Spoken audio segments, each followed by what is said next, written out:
Tu considera que os dados dos teus clientes estão seguros? Pois é isso que a gente vai conversar hoje no programa sobre LGPD, do zero à conformidade. Se tu quer aprender mais e saber como melhorar o teu negócio e deixar o teu futuro mais estável, fica com a gente.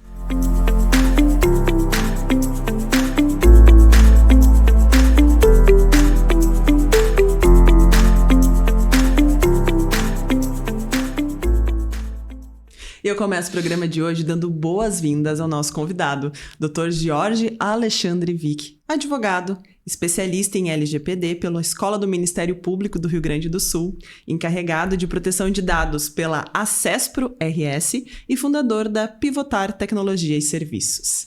É um prazer te receber e um prazer ter essa experiência aqui com todo o seu conhecimento. Seja muito bem-vindo. Obrigado, Larissa. Bom, eu queria que a gente começasse, dando um contexto geral.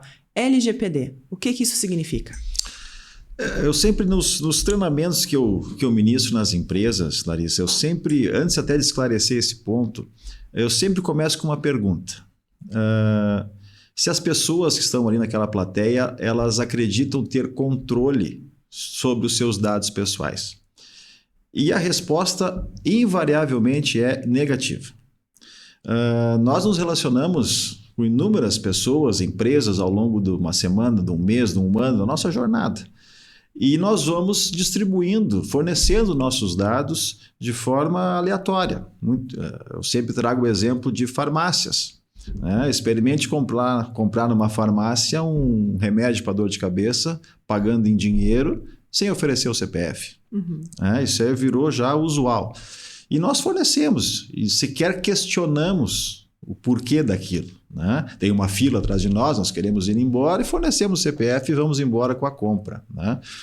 Mas nós todos possuímos uma personalidade digital. Tudo que nós fazemos na internet deixa rastro.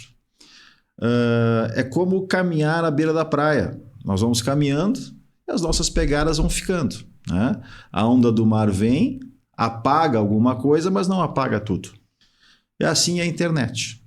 Então, voltando para a tua pergunta do que se trata a Lei de Proteção de Dados, é uma lei que tem por objetivo garantir que essa circulação dos dados ocorra de uma maneira mais ética. Existem algumas formas como esses dados devem circular. Em nenhum momento o legislador ele quis impedir a circulação de dados, até porque são necessários, até para o giro da economia. Mas existem formas de que isso ocorra.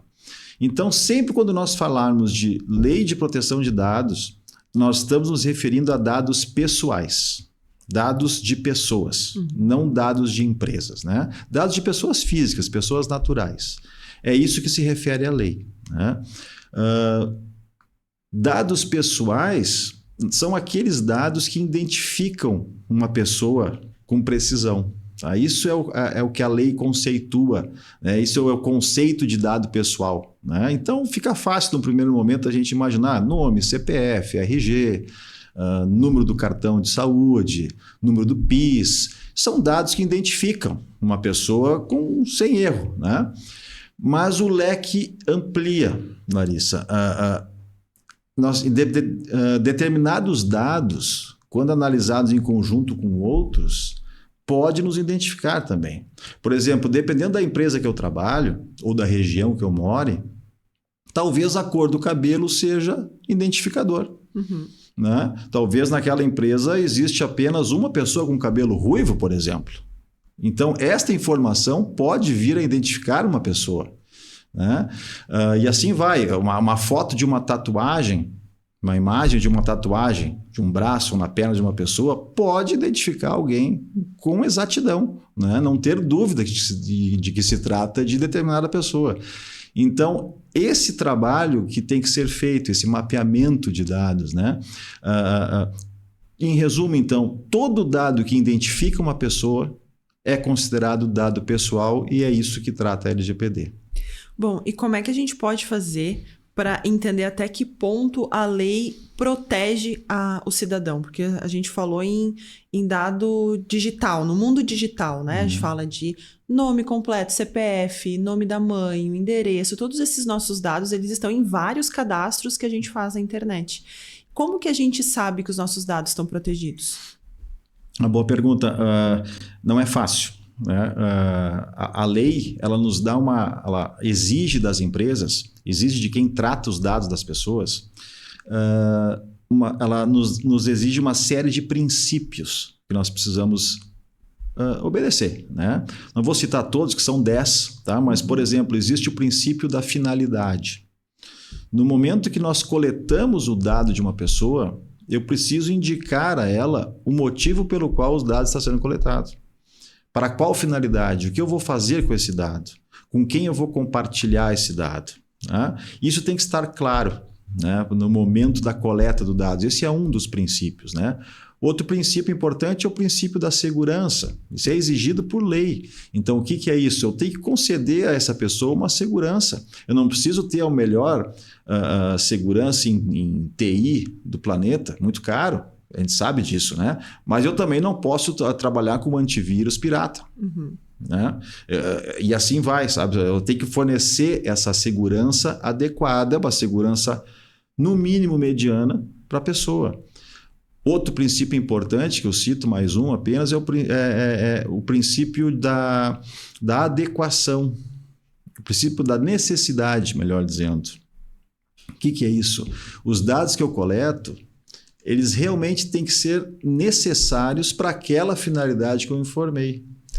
Por exemplo, eu contrato uma empresa de assinatura que vai me entregar determinado produto mensalmente na minha residência. Foi isso que eu contratei.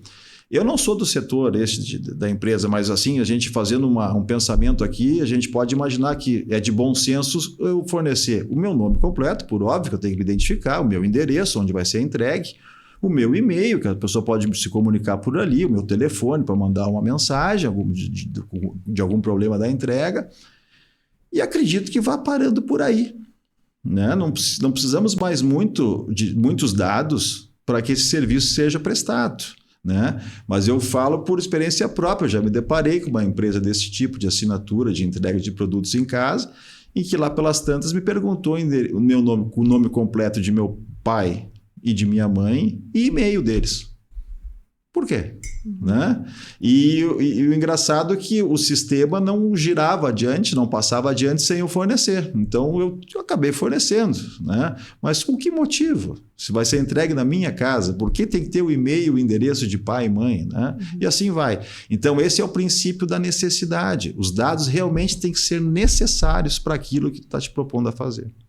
Bom, a gente teve nesse último semestre agora, nos últimos meses, um caso que mexeu com a cabeça e mexeu com o emocional de todo mundo que teve acesso ao YouTube e a redes sociais, teve acesso a esse conteúdo, porque ele estourou a bolha, né? Ele começou na internet e chegou a parar na televisão, nos telejornais e no Congresso Nacional também, que é o vídeo do youtuber Felca, que expôs uma rede de uso de imagens de menores de idade que chocou o país.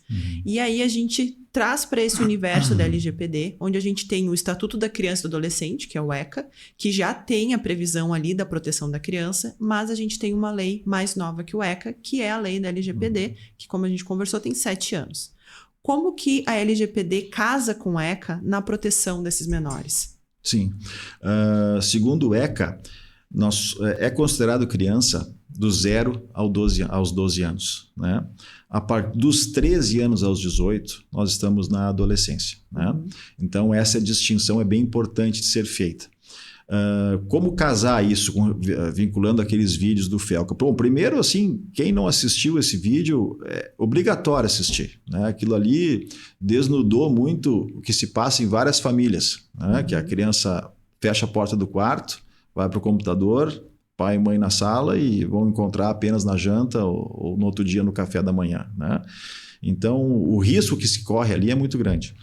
Mas com relação à pergunta ali, Larissa, é o seguinte, no artigo 14 da LGPD, ela diz que todo tratamento de dados envolvendo crianças tem que ser realizado em busca do melhor proveito, do melhor interesse da criança. Isso está escrito na lei, expresso na lei.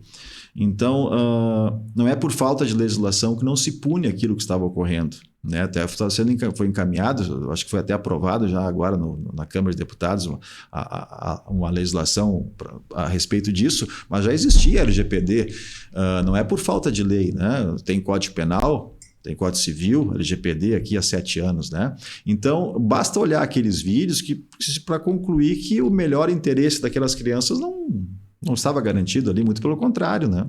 E entrou na segunda parte do vídeo uma psicóloga mencionando, inclusive, dos danos causados à personalidade das crianças, danos até irreparáveis pelo que ela colocou ali, né? Pode amenizar com algum tipo de tratamento, mas curar 100% pareceu, pelo que ela explicou no vídeo ali, pareceu ser muito difícil, né? Uhum. Então, ali, o melhor interesse da criança não estava garantido, pelo contrário, só por aí já tinha como retirar do ar aqueles vídeos, né? Não poderiam estar no ar aquilo. E todo tratamento de dados envolvendo criança precisa da autorização de pelo menos um dos pais. Isso está expresso na LGPD também. Uhum. Ou pai ou mãe. Na ausência deles, o tutor, o responsável legal que ficou por aquela criança, né? Com relação aos adolescentes, já tem uma certa flexibilização a partir dos 13 anos, né? Alguns, vamos dizer assim, algumas contratações já são permitidas. Por exemplo, a abertura de conta em rede social, né?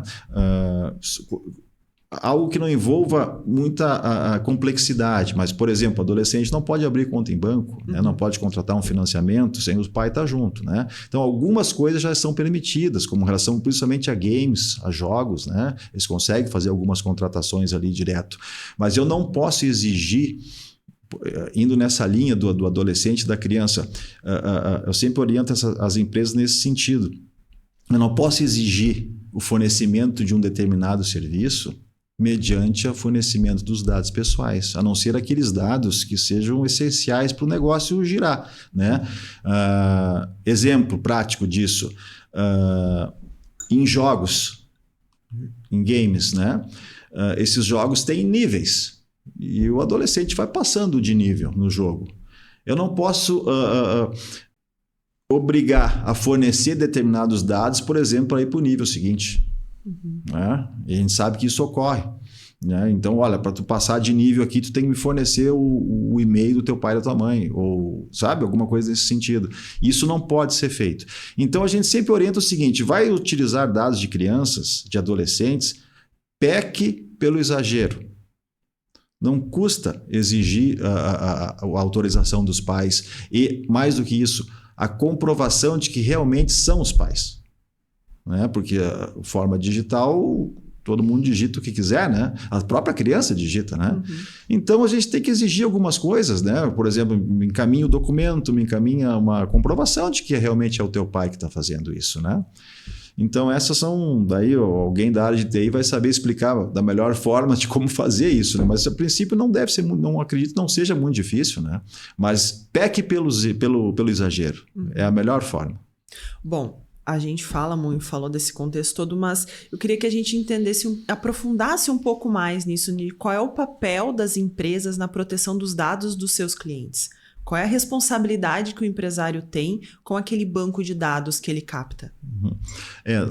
A LGPD ela trouxe uma série de direitos para nós, titulares de dados, né? Primeiro, eu estou falando muito aqui em tratamento de dados, né? Então, tratamento de dados é um termo técnico, né? O que vem a ser o tratamento de dados?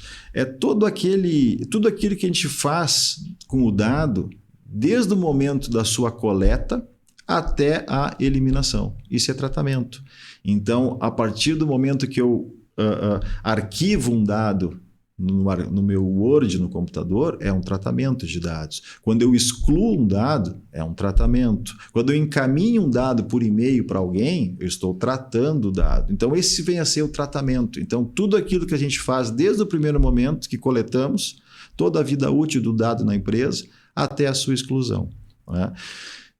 Principais direitos, tem uma série, mas assim que a gente pode colocar aqui, por exemplo, direito à portabilidade. Isso é um direito garantido pela LGPD. Eu vou trocar de plano de saúde, por exemplo. Eu quero que a minha operadora de saúde atual encaminhe os dados para a nova. A mesma coisa vale para bancos, né? O direito de acesso. Eu quero saber quais os dados a empresa tem que se referem a mim. Uhum. Eu me relacionei com vocês há alguns anos atrás, eu quero saber quais os dados vocês têm. Esse é um direito que eu tenho. Isso a empresa tem que garantir as pessoas a exercerem esses direitos, né? A empresa tem que proporcionar isso, né? Direito de confirmação. Olha, no hospital, eu fiz uma cirurgia 10 anos atrás aí. Vocês ainda mantêm esses dados com vocês? Sim, mantemos. Até porque a lei obriga. Uhum. Quais os dados você tem? Isso. Tem que passar essas informações e tem prazos para se fazer isso, né? Um outro direito importante é o direito à correção dos dados. Aquilo que eu falei no início, que nós todos temos uma personalidade digital. Uhum. E essa personalidade ela é formada por estes dados. Então, se os dados estão errados, é a minha personalidade que está indo junto, né? Talvez esse dado equivocado, lá na frente, pode me negar um financiamento de banco, pode vir a me negar acesso a um plano de saúde, né? Não é o tema de hoje, mas esse é o problema dos algoritmos, né? Uhum. Um algoritmo formado com dados errados, ele vai tornar eterno um erro. E eu posso estar sendo excluído de determinados serviços por esses algoritmos que foram educados equivocadamente, com dados equivocados. E aí eu trago para nossa realidade, às vezes, até um financiamento de banco, uma linha de crédito, alguma coisa nesse sentido. Exatamente. Teve um caso que foi bem conhecido num banco americano, uhum. que eu não recordo qual banco, mas também não interessa assim para o exemplo. Mas naquele determinado banco, o índice de inadimplência de mulheres era muito maior do que o de homens. Mas isso era uma realidade daquele banco, não era a realidade geral, né? E o algoritmo foi educado assim. Então, quando surgia uma mulher buscando um financiamento naquele banco, invariavelmente eram negados. Para ser aprovadas, elas tinham que estar com uma condição financeira muito boa. E com relação aos homens, não tinha essa mesma exigência. Bom, isso veio a se descobrir, não preciso nem dizer como nos Estados Unidos essas indenizações são pesadas, e viram que os dados estavam sendo utilizados contra as mulheres daquela instituição financeira de forma discriminatória. Esse é o problema. A LGPD também garante, né? Os dados não podem gerar discriminação. E quando eu falo de discriminação, não estou aqui me referindo a discriminação de sexo, cor, raça, não é isso.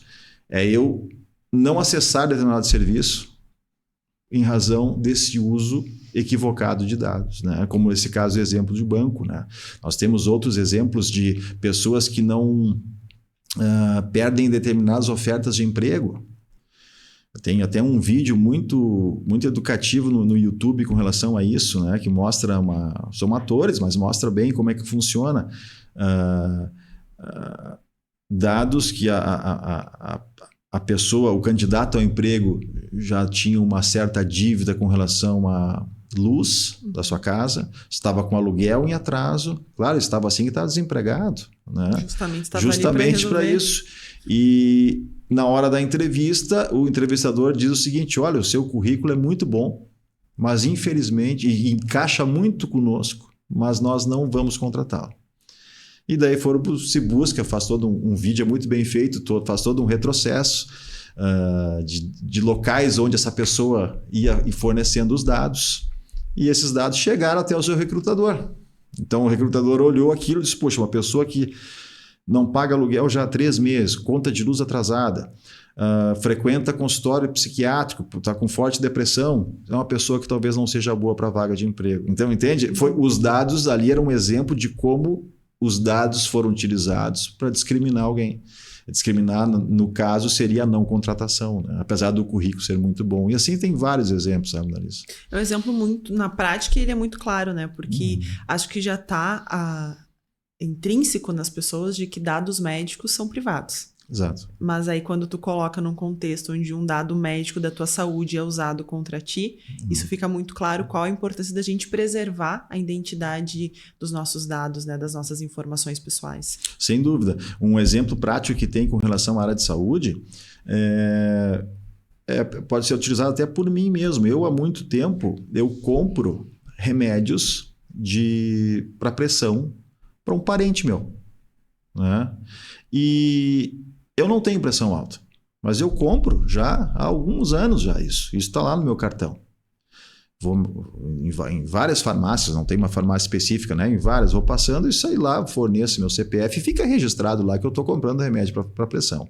Em algum momento isso pode, não sei se ocorre, mas isso pode vir a gerar impacto lá no meu plano de saúde, se esses dados chegam até eles. Uhum. Né? Se esses dados chegarem lá, no plano de saúde, quando eu vou fazer um pedido de contratação do serviço, eles vão olhar e poxa, o George é um cara que tem pressão alta. Ele compra remédio para pressão há 5 anos. Mas não são meus. Mas não importa, estão lá nos meus dados de cartão de crédito, sabe, Larissa? Então, tudo se comunica. Então, não é por acaso que dizem, né, uma frase já batida, que todo mundo já ouviu, mas os dados são, sem dúvida alguma, o novo petróleo. E isso muito vinculado também a a área de marketing, né? É muito mais... não tem como negar isso. É muito mais proveitoso para fins de marketing tu já direcionar para o seu público. Então é importante saber quais os problemas que eles têm para ver qual é a faixa do público, faixa etária, faixa econômica, o que for, para direcionar aquela propaganda, né? Então o marketing é um dos interessados nisso, né? E o mundo ele é movido através disso, né? E aí eu trago quantas pessoas que se aposentam e terminou de sair a aposentadoria já começa a ganhar ligação de empréstimo consignado para aposentado. Esse é um exemplo clássico de dados que são passados. As empresas já ficam sabendo a data da aposentadoria. Então existe um vazamento aí, né? E as punições são severas. É uma lei nova ainda, 7 anos na área do direito é considerado ainda uma coisa recente.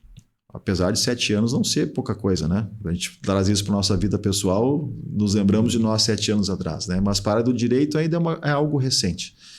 Mas as punições, elas vão desde multas, e tem uma multa pesadíssima, que é o que assusta todo mundo, que chega uma multa a impactar de valor de 50 milhões de reais. É uma das previsões dentro da LGPD. Tu vai me perguntar, Jorge, mas alguém já foi multado assim? Acredito, não sei de ninguém. E até acredito, não sei se um dia alguém será esse valor exorbitante. Tem que ser algo assim muito catastrófico com relação a dados, né? Dados de uma comunidade inteira praticamente. Tem que ser algo desse tipo. Mas eu acho que nós não precisamos nos apegar a esses números. Existem outras punições muito severas. Uma delas é a exclusão total do banco de dados da empresa. Imagina, isso emperra uma empresa, né? Ou a suspensão temporária do uso dos dados pessoais que a empresa armazena até que a empresa regularize a situação. Também é impactante, né? Outra punição que também é grave é tornar público a punição. Isso gera uma falta de credibilidade total. Isso está previsto na lei. Pode se tornar pública a punição sofrida, né?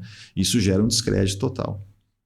Bom, a gente falou das punições, né? Mas o que é, na prática, infringir essa lei? Quais são o que é previsto em lei que é obrigação da pessoa que é detentora desses dados? Uhum. Não respeitar os princípios da lei, né? Não garantir esses direitos que as pessoas possuem, que nós mencionamos antes, direito de acesso, direito à portabilidade, direito de segurança, né? Não oferecer o mínimo de segurança no tratamento destes dados. Por exemplo, não indicar a finalidade, não enquadrar o tratamento de dados nas bases legais que a lei nos dá. O que é isso? A lei tem determinadas bases legais que autorizam a empresa a tratar os dados daquele titular. Tá? Então, num primeiro momento, Larissa, quando começou a se conversar sobre LGPD, se pensou o seguinte: bom, então basta eu ter o consentimento, a autorização das pessoas e eu vou continuar a minha vida como eu sempre fiz. Né? Mas isso é errado, porque a autorização que eu concedo para realizar o tratamento de dados, eu dou essa autorização hoje para ti, amanhã eu mudei de ideia e eu retiro. E a empresa tem que retirar. A empresa tem que parar de tratar os dados. Então, se a empresa que trata os dados apenas com base na autorização das pessoas, a empresa dela está construída num castelo de cartas, num castelo de areia, que pode desmoronar a qualquer momento. Então, o consentimento a gente orienta a ser a última hipótese da empresa se socorrer para a utilização de dados. Como que a empresa pode tratar os dados? Que é permitido por lei e não há necessidade de autorização de ninguém. Para execução de contrato, né? Por óbvio, eu vou contratar uma empresa, vou firmar um contrato de prestação de serviço, eu preciso dos dados da pessoa, até para fazer o contrato, para identificar essa pessoa. Então, se eu vou executar um contrato, justamente aquele contrato que a pessoa contratou, né? Eu não preciso solicitar autorização, é legalmente permitido. Outra questão importante diz na área da saúde. Pode ser feito o tratamento de dados para proteção da vida. Um exemplo, num hospital, num setor de emergência, chega o paciente na maca. Eu não preciso de autorização de ninguém para acessar o prontuário médico daquela pessoa, para acessar os dados de saúde daquela pessoa, né? Para entrar em contato com os familiares, conseguir buscar os dados lá no celular dele, conseguir invadir o celular dele para pegar, fazer contato. Né? Não preciso. Né? Isso vai seguir, os dados serão tratados. Né? Por óbvio, quando tem uma obrigação legal, né, por força de lei, eu não preciso da autorização do titular dos dados, a lei me obriga. Um exemplo disso são os hospitais. Né? Os hospitais têm que manter os dados das pessoas por 20 anos, após o tratamento que foi feito. Né? Então, se eu entro em contato hoje, fiz uma cirurgia no hospital X há 10 anos atrás, entro em contato com o hospital hoje, e solicito a eliminação dos meus dados, porque é um direito que eu tenho pela lei, eu quero que a empresa elimine meus dados, exclua, não quero que vocês tenham nada meu aí. O hospital não vai eliminar. A resposta do hospital será essa: olha, a lei me obriga a manter os seus dados por 20 anos e o prazo ainda não acabou, os dados continuarão conosco. Essa previsão ela é superior ao direito individual?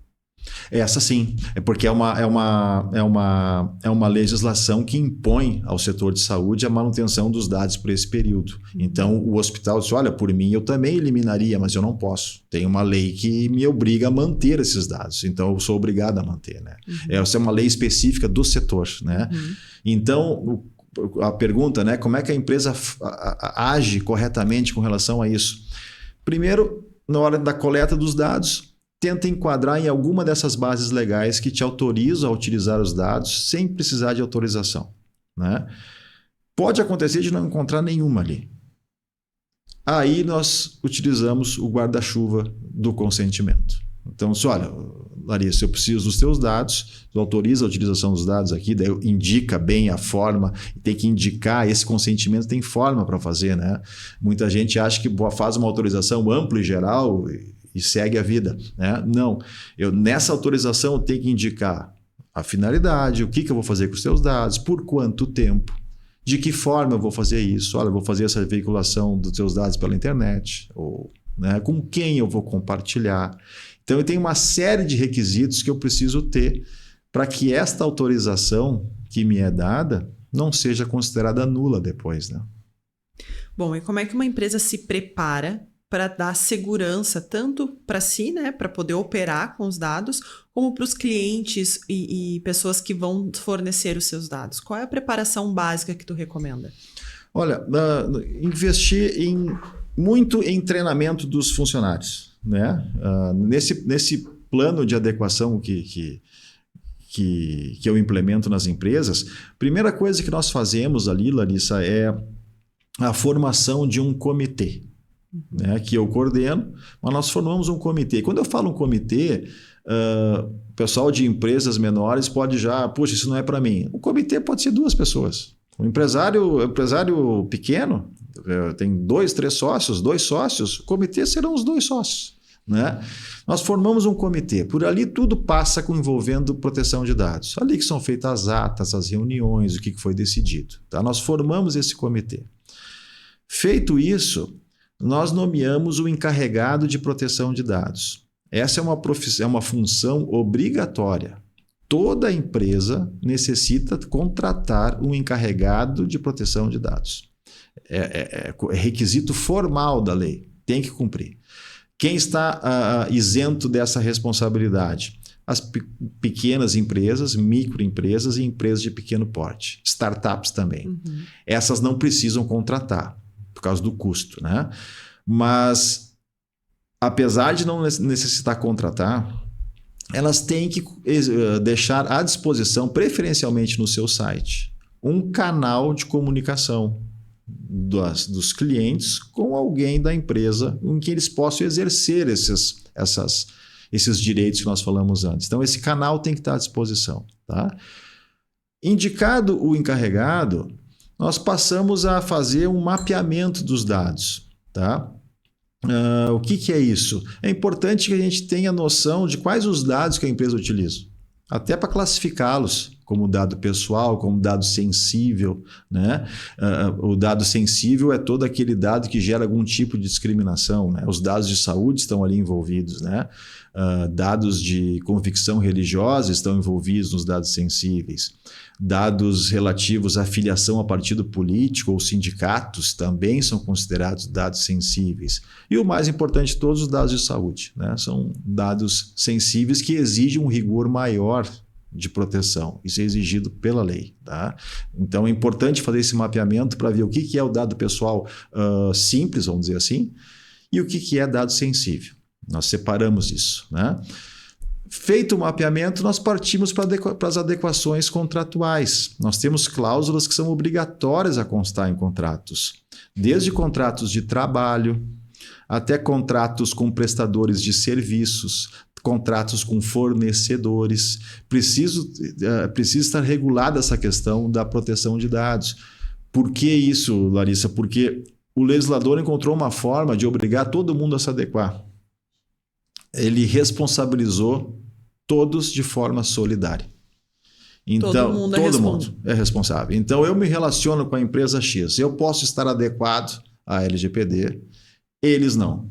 Ocorre um vazamento, um incidente envolvendo dados lá com a empresa deles, de dados que nós trocamos. Eu também tenho responsabilidade sobre isso, porque eu me relaciono com eles e acabei enviando dados para uma empresa que não tem nenhum mínimo de proteção. Eu me responsabilizo também. Então, o que vem acontecendo hoje no mercado de trabalho é isso. Muitas empresas não estão conseguindo mais prestar serviços a determinadas empresas justamente pela falta de adequação LGPD. Passou a ser um requisito agora na contratação de serviços terceirizados. Né? Você tem adequação LGPD? Não tem. Então, volta quando tiver. Né? Então, vou atrás de outro. Vou atrás de outra empresa. Né? Claro, então acabou gerando uma correria aí no mercado. Né? Então, feito esse mapeamento de dados, formação do comitê, indicação do encarregado, alterações dos contratos, nós partimos para os treinamentos do pessoal. Né? Vou explicar o que é a lei, o que está sendo mudado, porque são feitos os sistemas de segurança vão desde que não é apenas a questão digital, de seguranças técnicas da área de TI, né? De antivírus e o que for, né? Vão desde segurança administrativa e segurança física. Por exemplo, nós temos uma política muito importante dentro da segurança da informação, que é a política de mesa limpa. O que é isso? Ao final do expediente, não fica nenhum material, nenhum documento com dados pessoais de pessoas sobre a mesa. Eles têm que estar pelo menos engavetados, com chave, alguma coisa assim. Né? Uma mesa como essa nossa aqui, né? Ao final do expediente. Quando alguém se levanta da sua estação de trabalho, a tela do computador tem que ser minimizada. Para não ficar aquela tela aberta que alguém mal intencionado vai, faz uma fotografia e leva os dados sei lá para onde. Políticas de envio de mensagens, né? Nós temos casos de clínicas médicas que enviam prontuários por WhatsApp. Para o próprio paciente ou para outra pessoa? A secretária envia para o médico em casa. Porque o médico, por exemplo, num determinado dia da semana, ele não vai à clínica, ele trabalha de casa. E às vezes esqueceu um prontuário lá na clínica. E solicita para a secretária fotografar para que ele possa trabalhar de casa, né?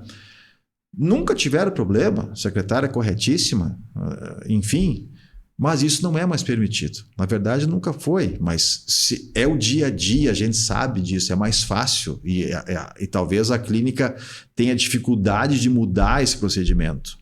Mas a gente tem que começar a incutir essas ideias de cultura, é uma mudança cultural dentro da empresa.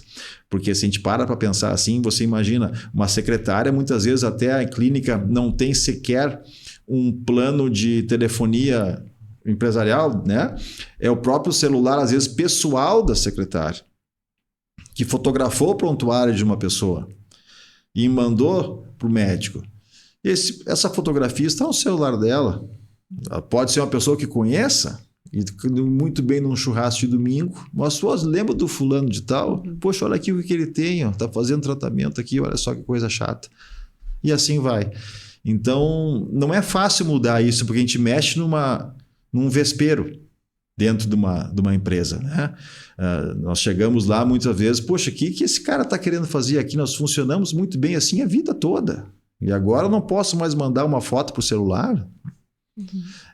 Não é muito simples de convencer. Mas a partir do momento que a gente começa a fazer isso, a gente começa a se lembrar do tempo antigo. Puxa, como é que eu não fazia isso antes? Eu sempre gosto de lembrar da lei do cinto de segurança. Não sei se é do tempo das pessoas que estão ouvindo, mas é do meu tempo. Quando implantaram a lei do cinto de segurança, aquilo era o diabo na terra. Eu me lembro que tinha programas de televisão que chegavam a dizer, puxa, como o taxista vai funcionar com aquele cinto o dia inteiro, o carro sem ar-condicionado até. Né? Era um horror aquilo. Hoje nós não conseguimos sentar no carro dentro da nossa garagem sem botar o cinto.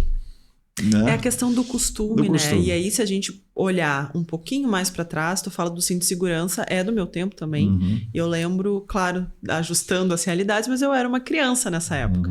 E eu lembro de meu pai e minha mãe me dizer, a partir de agora, tu só pode entrar no carro se tu botar o cinto. E eu achei aquilo um absurdo. Mas 2, 3 anos depois aquilo estava acostumado, aquilo entrou na rotina. Mas se a gente botar e olhar que há mais ou menos 15 anos era permitido fumar em local fechado. Em avião? Em avião, local fechado, restaurante.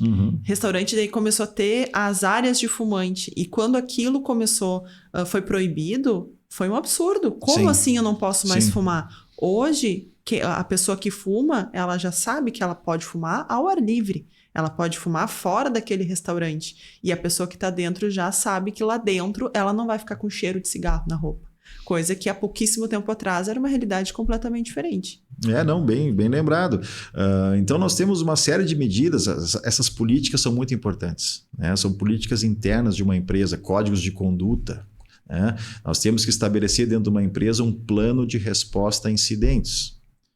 E o incidente, quando eu falo aqui, não são apenas, logo as pessoas já imaginam um mega vazamento de dados. Não. Eu posso muito bem estar lá na minha empresa e direcionar um e-mail para uma pessoa que eu não queria. Né? Quando nós começamos a digitar o endereço no e-mail, já aparece automaticamente. Então, às vezes, eu queria mandar o endereço, por exemplo, para o Marcelo, e quando eu vi, apareceu Marcela, por exemplo. E eu não me dei conta, e o e-mail foi para a pessoa equivocada. Então, isso é um incidente envolvendo dados. Pequeno? Pode ser que sim, pode ser que não. Depende de que tipo de dados eu mandei para lá. Né? Depende do conteúdo daquele e-mail. Depende do conteúdo. Então, nós temos que ter um plano para isso. Como é que nós agimos? Como que nós temos que nos reportar? A lei mostra como tem que ser feito. Né? Eu tenho que ter, neste plano, eu tenho que conter pelo menos uma descrição do que aconteceu, quais os dados estão envolvidos nesse incidente, a quem se destinou, nesse caso do exemplo que eu dei, a quem foi esse e-mail e que atitude o funcionário tomou, se é que tomou alguma. Né? Então, isso é um plano enxuto, mas é um plano de resposta. Né? Aí, neste comitê, isso é debatido. Olha, eu enviei esse e-mail de forma equivocada, mas já fiz contato com a pessoa, é um conhecido meu, essa pessoa já, inclusive, deletou o arquivo. E o comitê reúne e vê se isso se é o suficiente ou não. Né? Então, esse é o papel, um dos papéis, né, deste comitê que nós temos que montar dentro da empresa. Né? O comitê ele acaba sendo o ponto de contato, né? O ponto central da tomada de decisões. Isso, e é o ponto central. E a figura do encarregado de proteção de dados, que é esse profissional que as empresas necessitam contratar, ele é que faz esse elo entre o titular dos dados e a empresa, e a empresa e a ANPD, que é a Agência Nacional de Proteção de Dados, que é quem fiscaliza isso em Brasília. Então, é esse encarregado que presta todas as informações à agência. Nesse caso do e-mail, nós temos que ver se há necessidade, inclusive, de oficiar a agência ou não. Esse é um dano, um incidente pequeno, não haveria necessidade. Mas num incidente maior, nós somos obrigados a informar a agência sobre isso. Né? E o que distingue um incidente pequeno, um incidente grande? A quantidade em pessoas, em volumes de seres humanos que tiveram seus dados vazados, ou a gravidade e sensibilidade dos dados? As duas coisas. Né? O volume é importante, né? Sem dúvida alguma. Mas a sensibilidade dos dados, na minha opinião, isso não está previsto na lei, daí vai uma questão de opinião minha, né? A sensibilidade dos dados, a meu ver, é o mais importante, né? Por isso, eu falo até com base na lei que exige uma proteção maior dos dados, né? Dos dados sensíveis, né? Existe um nível maior de proteção. Então, sem dúvida alguma, a sensibilidade dos dados. Então, quando nós falamos de dados de saúde, e quando eu falo de dados de saúde, não me refiro só apenas a empresas do setor de saúde. Empresas em geral. Na contratação de um empregado por uma empresa de outro setor qualquer, eu recebo dados de saúde. O empregado tem que fazer o exame de admissão. Ali são dados de saúde. Né? Esses dados permanecem lá com a empresa, né? Ficam vinculados a eles. São dados de saúde do empregado. Numa escola, muitas vezes a escola ela coleta, vamos dizer assim, o ponto inicial de início do serviço em uma escola é um contrato de prestação de serviços educacionais. Ali vai todos os dados da criança, do responsável financeiro, e muitas vezes se coletam dados de saúde. Né? Porque se ocorre algum tipo de acidente com a criança, daqui a pouco eu preciso saber, é importante que o colégio saiba se aquela criança, por exemplo, é alérgica à penicilina. Né? Pode acontecer um acidente grave numa escola, né? Ou até no nível de laudos médicos daquela criança, né? Se ela é neurodivergente, perfeito, alguma coisa. Exatamente, bem abordado. Então, são dados sensíveis, são dados de saúde. Então, este com relação à tua pergunta de dimensão de dano, de perigo, os dados de saúde estão na primeira linha, né, de proteção. Isso vai desde empresas, por óbvio, da área de saúde, mas se estende a todas as demais, que nós temos dados de saúde dos funcionários, por exemplo. Né? Eles estão lá. Uma coisa importante também que as empresas não se atentaram com relação a isso. A questão até... Existe uma responsabilidade da empresa até antes de contratar o empregado, na pré-contratação. Exemplo, abre uma vaga de emprego em uma determinada empresa. Vários candidatos se habilitam para a vaga, enviam seus currículos. Então, apenas um é selecionado, só tem uma vaga. O que fazer com esses currículos dos outros? Estão lá com os seus dados, contendo os seus dados. Muitas vezes as empresas fazem o seguinte: elas armazenam esses currículos nos seus bancos de dados, até para agilizar numa nova abertura de vaga futura. Olha, eu já tenho um banco de dados aqui que tinha uns candidatos muito bons que eu não selecionei porque só tinha uma vaga. Já vamos aproveitar aquilo lá. Né? Eu estou com os dados das pessoas ali. Então, nós temos algumas medidas que a gente pode fazer para evitar isso. Um exemplo disso é que no momento que o candidato encaminha esses dados, ele autoriza que a empresa permaneça com o seu currículo, permaneça com os seus dados, mesmo na hipótese de ele não ser contratado. Se esse candidato não autorizar, a empresa, ao final do processo de seleção, tem que excluir esses dados, porque ela não tem autorização dele para continuar tratando os dados, e nós vimos que arquivar os dados no banco de dados é um tratamento de dados, né? Ela não tem mais essa autorização e não tem nenhuma base legal que justifique que ela manter esses dados em seu controle. Então, ela exclui. Né? Ela exclui. Bom, eu queria que a gente fizesse, então, um checklist geral, porque a gente falou de muitas coisas aqui, né? A gente falou desde a definição sobre o que a gente faz, o que é o tratar, o que é o dado. Mas eu queria que, para ficar mais claro para quem está nos ouvindo, a gente fizesse um checklist total desse processo, que explicasse, então, qual é a importância da gente levar a sério a proteção de dados. Como eu estava falando antes, no primeiro momento da contratação, montamos o comitê. Tá? Isso vou dizer assim, isso não é uma receita de bolo, é a forma como eu faço. Né? Na hora da contratação, montamos o comitê de proteção de dados e esse comitê é o ponto de referência dentro da empresa a respeito disso. Então, montamos o comitê, nomeamos o encarregado de proteção de dados, faz, na sequência, um mapeamento de dados para se entender quais os dados a empresa usa, qual o fluxo de vida desses dados dentro da empresa, né? Por onde ele entra, para onde ele vai. Né? Isso é importante ter isso mapeado, é uma exigência até da LGPD, que isso exista. Feito o mapeamento, começa com as alterações contratuais, desde os contratos de trabalho, contratos com fornecedores, contrato com prestadores de serviço, enfim, contratos com quem nos relacionamos. Tá?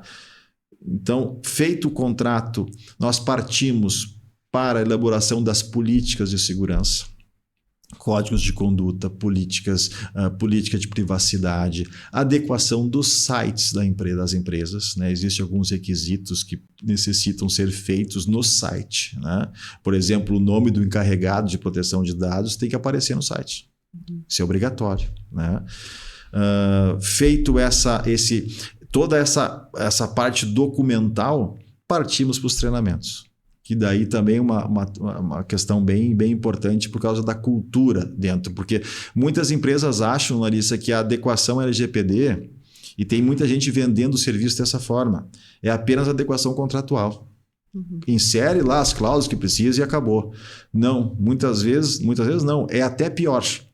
Porque daí tu vai ter um contrato dizendo que tu tem alguma coisa, mas tu não tem. Né? Eu faço as cláusulas estão aí, se coloca, são cláusulas padronizadas, mas são cláusulas que determinam o que eu haja de certa forma, né? Aquilo que está lá no contrato eu tenho que fazer.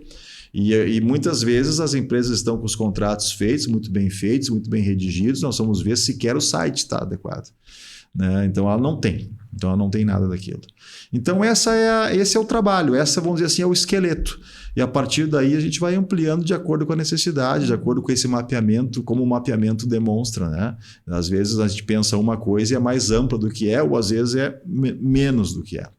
Mas eu costumo dizer o seguinte, os empresários se assustam muito, porque tem muita coisa para ser feita, Jorge, isso aqui vai emperrar minha empresa, se eu fizer isso. Não vai. A coisa não é tão feia como parece. É engraçado que a gente começa a fazer o trabalho e no início sempre o setor de recursos humanos faz parte do comitê. E o pessoal da RH no início, nossa, eu achava que isso aqui era uma coisa impossível de ser feita. Eu estou vendo que não, é uma coisa até tranquila de ir fazendo. É tranquila. Só que tem que seguir esse passo a passo. Se vai fazendo esse passo a passo, isso incute na cultura da empresa e quando tu vê, tu tá com ele determinado. Ou melhor, a adequação da LGPD, ela existe, ela tem um início, tem um meio, mas não dá para dizer que ela tem um fim. Porque isso aqui, esse trabalho da cultura, desses treinamentos, isso permanece. Isso não pode se fazer uma vez e deu. Né? Isso está sempre em alteração, sempre modificando. Né? Que nem Hoje nós temos, se fala da indústria 4.0, da 5.0, aquela coisa toda, né? Mas nós não podemos esquecer que o crime também é 4.0, né? O crime também digitalizou, né? Então, cada vez tem coisas novas. Agora o vídeo do Fialco jogou isso tudo na nossa cara, né? E então esse trabalho de educação, de treinamentos permanece dentro da empresa. Bom, eu ia perguntar, mas acredito que a resposta seja essa. Mas quanto tempo um empresário, uma empresa, ela leva para passar por esse checklist para conseguir se adaptar dentro dos princípios da LGPD? Vai depender muito do tamanho da empresa, do volume de dados que ela utiliza, tá? Mas para fazer esse checklist que nós estamos fazendo aqui, acredito que 5 a 6 meses se faz. Né? Então, o que é o fazer? É chegar até aquela fase dos treinamentos em que toda essa adequação foi feita de documentos, de políticas, né? E daí começa a fase de treinamentos, que essa sim, daí depende muito.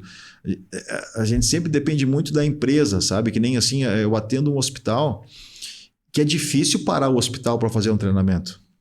Né? Então, eles têm turnos diferentes. Então, um determinado turno vem os funcionários do setor X. Então, faz esse pessoal, entra o outro. Então, entrou gente lá para cobrir esses que estão fazendo o curso. Então, esses que cobriram, depois eles têm que vir também. Então, isso depende muito também da organização da empresa. Empresas menores é mais fácil, né, de fazer. Pode, às vezes, destinar 1 hora da pessoa para fazer o treinamento, né? Mas empresas grandes daí é mais complexo, mas se faz da mesma forma. Perfeito. Bom, doutor Jorge, queria lhe perguntar se dentro do que a gente abordou tem algo que o senhor considera importante que a gente falar aqui também. Não, acho que seria isso. O que eu tenho para dizer é o seguinte, sem dúvida alguma o futuro é a proteção dos dados, né? Eu sempre comento assim, as empresas não podem considerar esse investimento como um custo. Na verdade, isso é um ativo. As pessoas cada vez mais vão procurar se relacionar com empresas que protegem os seus dados, né? Para lhe dar segurança nisso, né? Então, a proteção de dados é um ativo, não deve ser considerada apenas como um custo. A gente sabe que a vida não está fácil, né, para o empresariado, e muitas vezes eles deixam de fazer isso em razão de valores. Né? Não, puxa, mais um custo que eu tenho para a minha empresa, dentre vários que eu tenho aqui. Né? E vão deixando isso adiante. Mas as fiscalizações estão ocorrendo. Né? Nós já temos casos de fiscalizações pesadas aí que entraram com empresas que a gente recebe as notícias, né? E as penalidades, como nós vimos apenas algumas, são severas, né? Então, não deixe para fazer, não demore para fazer essa adequação. Já temos 7 anos de lei, então nós não temos mais muita desculpa para dizer para não ter feito ainda. Né? É uma legislação, gostemos ou não, é uma lei. Então nós temos que cumpri-la. Né? A lei está aí para ser cumprida. Exato. Doutor, muito obrigada pelo seu conhecimento, por essa aula que nos trouxe aqui, e agradeço a tua participação. Muito obrigado, à disposição. E a ti, muito obrigada pela tua audiência e por ficar conosco até aqui.